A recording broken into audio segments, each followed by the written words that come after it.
Assalamualaikum warahmatullahi wabarakatuh. Kemarin kita sudah bahas tentang ASN. Yang pertama adalah PNS, yang kedua adalah P3K. Mana sih aturan tentang P3K paruh waktu? Oke, di sini di peraturan Kemenpan RB nomor 16 tahun 2025 adalah keputusan Menteri Pendayagunaan Aparatur Negara dan Reformasi Birokrasi, yaitu Kemenpan RB tentang pegawai pemerintah dengan perjanjian kerja paruh waktu, yang ditetapkan pada 13 Januari 2025 untuk mengatur ketentuan kerja, syarat, hak, dan mekanisme seleksi P3K tersebut. Aturan ini bertujuan untuk menata status pegawai non-ASN atau pegawai honorer, memenuhi kebutuhan ASN, dan meningkatkan kualitas pelayanan publik. Apa sih poin-poin penting yang harus kita ketahui tentang peraturan ini?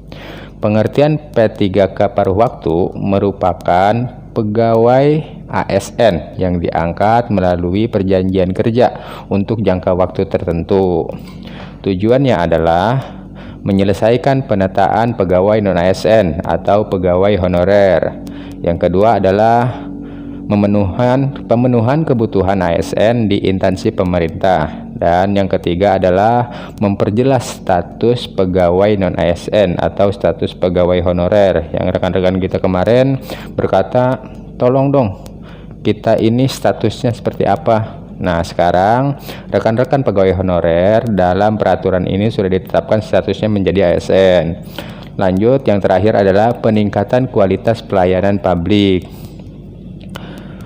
Jadi untuk kriteria pengadaan P3K paruh waktu ini adalah mengisi kebutuhan jabatan tertentu seperti guru, tenaga teknis, tenaga pendidikan, tenaga kesehatan, dan ditunjukkan bagi pegawai non-ASN atau pegawai honorer yang terdaftar dalam database BKN ataupun dengan pengabdian masa kerja yang disyaratkan melalui hasil seleksi ASN tahun anggaran 2024. Ketentuan lainnya apa sih tentang P3K paruh waktu ini?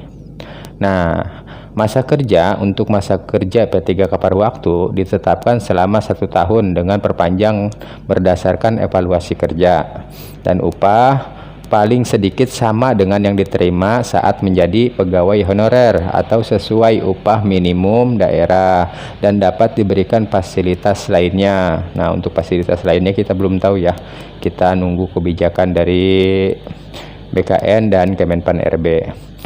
Kewajiban yang harus dilakukan oleh P3K paruh waktu adalah melakukan perencanaan kinerja untuk menyusun sasaran kinerja pegawai, yaitu SKP. Status ditetapkan sebagai pegawai pada instansi pemerintah dan diberikan nomor induk pegawai atau nomor identitas ASN. Mungkin itu sedikit tentang peraturan yang mengangkat P3K paruh waktu. Semoga informasi ini bermanfaat. Terima kasih. Wassalamualaikum warahmatullahi wabarakatuh.